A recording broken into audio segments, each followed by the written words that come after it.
ఆచి చికెన్ మసాలా. ఇక కామారెడ్డి జిల్లా బాన్సువాడ మండలం హవాజ్పల్లిలో అంగన్వాడీ భవనం శిథిలావస్థకు చేరింది. దాంతో కొన్ని రోజులుగా అక్కడ పిల్లలకు తరగతులు నిర్వహించడం లేదు. ప్రస్తుతం అంగన్వాడీ సెంటర్కు వచ్చే గర్భిణీలు, బాలింతలు టీచర్ ఇంటి వద్దకే వస్తున్నారు. పిల్లలకు కూడా టీచర్ ఇంటి వద్దనే తరగతులు నిర్వహిస్తున్నారు. అంగన్వాడీ సెంటర్లో కిటికీలు, తలుపులు చెదల పట్టి ఊడిపోయాయి. తాత్కాలికంగా తలుపులకు, కిటికీలకు రేకులు బిగించి కొన్ని రోజులు పిల్లలు తరగతులు కొనసాగించారు. సాగు భూములు అంగన్వాడీ సెంటర్కు దగ్గరలో ఉండడంతో అక్కడి క్రిమి కీటకాలు వచ్చి ప్రమాదం జరిగే అవకాశం ఉందని తల్లిదండ్రులు ఆవేదన వ్యక్తం చేస్తున్నారు. వెంటనే ప్రభుత్వం స్పందించి అంగన్వాడీ సెంటర్ భవనానికి మరమ్మతులు నిర్వహించాలని స్థానికులు కోరుతున్నారు.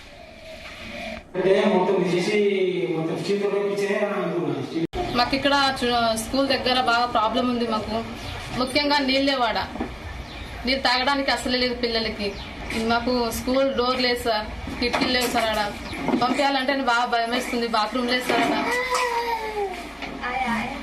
ఆయా కూడా లేదు సార్. అక్కడ మేడంకి ఏమో రోజు వస్తుంది, ఇంటికాడ బండి మీద వస్తుంది, బండి మీద తొలుకొస్తుంది. సాయంత్రం 4 గంటలకి ఇంటికాడనే పంపిస్తుంది సార్.